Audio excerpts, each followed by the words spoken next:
What's going on, everyone? It's a warm July afternoon here in North Carolina. I am at my home practice facility that I'm very fortunate to have. I wanted to make a video today just kind of talking on some hot topics when it comes to frustrations of golf.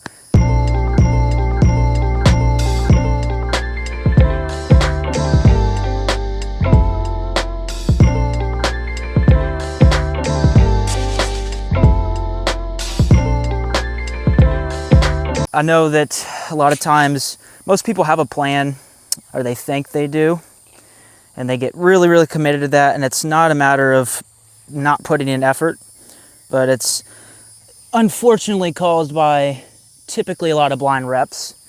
So I really want to initially touch on the point that I understand that it's frustration that's kind of the root cause. I hear consistency a lot, but usually the root cause is something very simple, and consistency is just the byproduct of doing the right things. So I wanted to address that initially, and then I'll go ahead and hit another one here. If you're wondering what these stakes are, I have a simple practice drill. I always do this. I have one for my target line, I have another for ball position, and then the third is to make sure that my eyes are fully aware of my target line, and I have a target just in front of me that I can aim at. And I'll go ahead, hit a soft one. All right.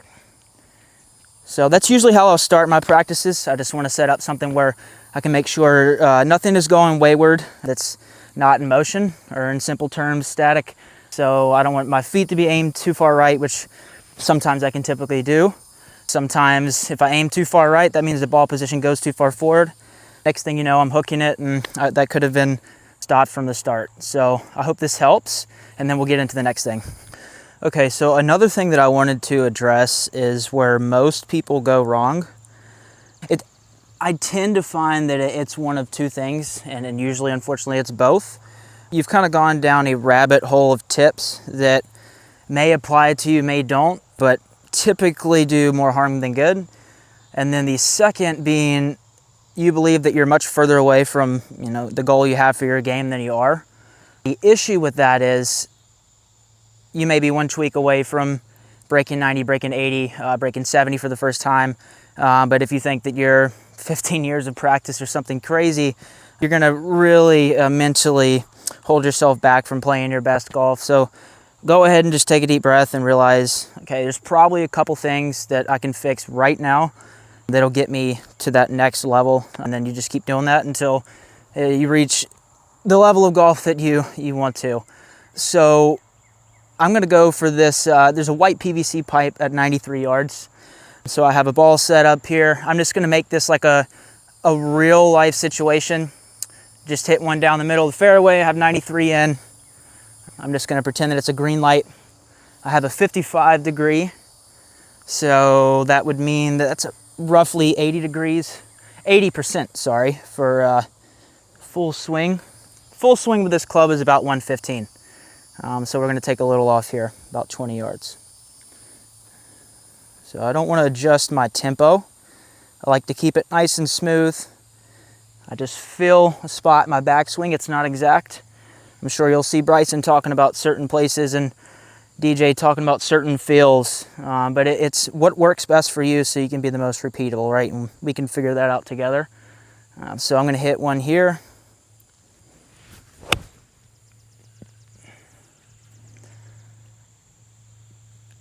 So I fell back on that one just a touch, so it was a little chunky and a little on the hill, but it's about 4 feet short, so right on line, I'll take it. And this is, how long has this taken? I've only hit one golf ball. This is a perfect example of you don't need 200 golf balls next to you to be able to have a productive range session. So I'll go ahead and move this stake so it stays in line with the ball. Because an easy way to do this, I'll move the ball out of the way. We have our target line here. Make a 90 and then just pull it back. Give yourself enough room. And then when you're comfortable, you can just close that gap so you give yourself a bit of a somewhere where you don't want to go. The problem is if you hit over here, let's say you'd like to hit little cut, you're going to be worried about hitting this. I like to hit a bit of a pull cut myself. So this makes sure that I have something for my feet and my ball position, but I can kind of shape the shot however I want to. So I hope this helps, and we'll jump into the next thing. All right, so you're probably thinking, sounds great, what am I supposed to do with that information? It just comes down to having clarity, right? So anyone who's successful at anything, they have a plan. They can repeat, they can pass on. And the only thing that got me from playing the poor golf that I did for a long time to where I'm at now and where I'm able to help others do the same is just being able to have a plan that's repeatable, consistent, and many people, everyone can do it, right? That's the point. So what that will look like, you may step up here. I have one target in front of me. Let's say you have 5. So you have too much going on. You have too many distractions. You don't really have many obstacles, right? Because you're going to be on a range. Here's how I would like to do it.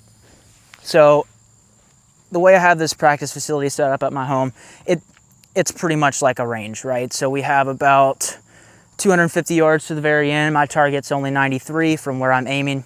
And then we have roughly 60 yards wide, right? So this would be a very typical wide par 4, minus it being about 250. So what I'm going to do is I'm going to assume that I already hit my drive. I'm working on my wedge right now, just focusing on that.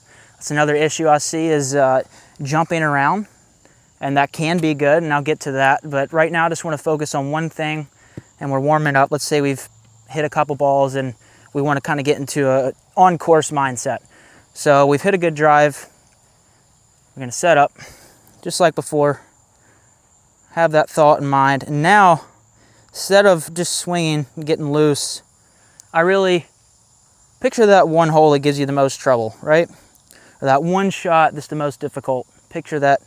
All right, let's say that pin is front left and there's a bunker. All right, so I have to get it just right about pin high.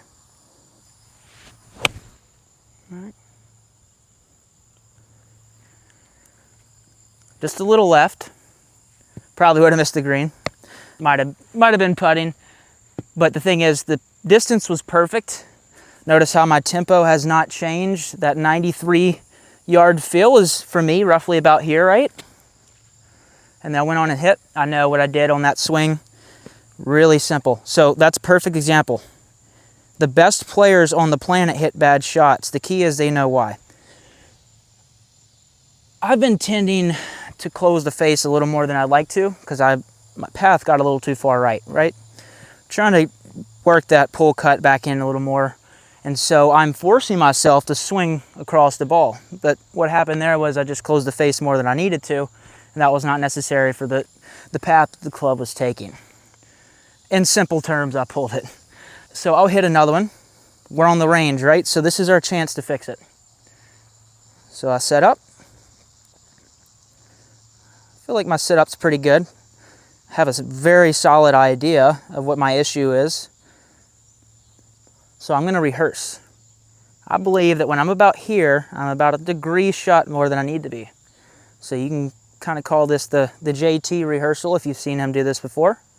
It's the same thing. In theory, if you're pretty square neutral here, the rest of your swing should line up pretty well. So I'm going to get that feeling, feel the adjustment to my hands, my connection to the club. And I'll go ahead and hit another one and see if I can fix it.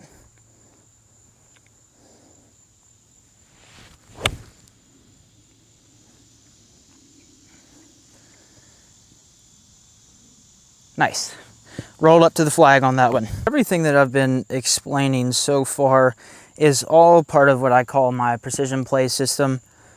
Really all it is I wanted to create a system that I could give people the same results that I was able to give myself, because I knew that it could be replicated. And so it took a lot of time figuring out what the key things we need to focus on were and what really moved the needle for myself. And that's where I came up with that.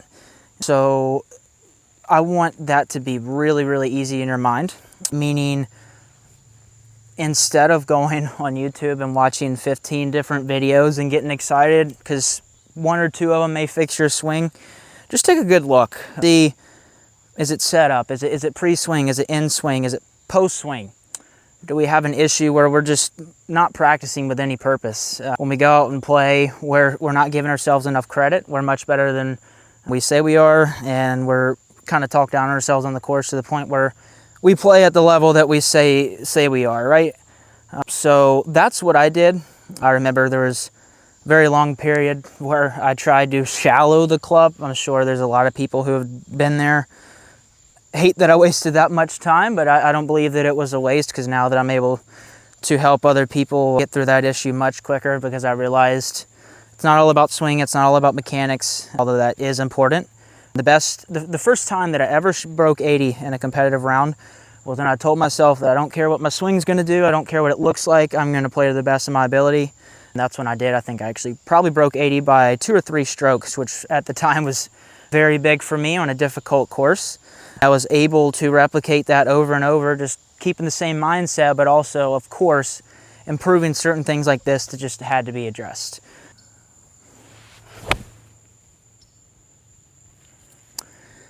If you found this video helpful, make sure to like so more people like you can benefit from it. Also, make sure to subscribe so you see all future content that can help your game. If you'd like to learn how maybe I could help you one-on-one, make sure to click the link in bio. I have a roadmap call Calendly link, and I want you to go through that, pick a date that works best for you. We'll chat and we'll see what your game needs to get you to your goals, and we'll go from there. Thanks, and see you next time.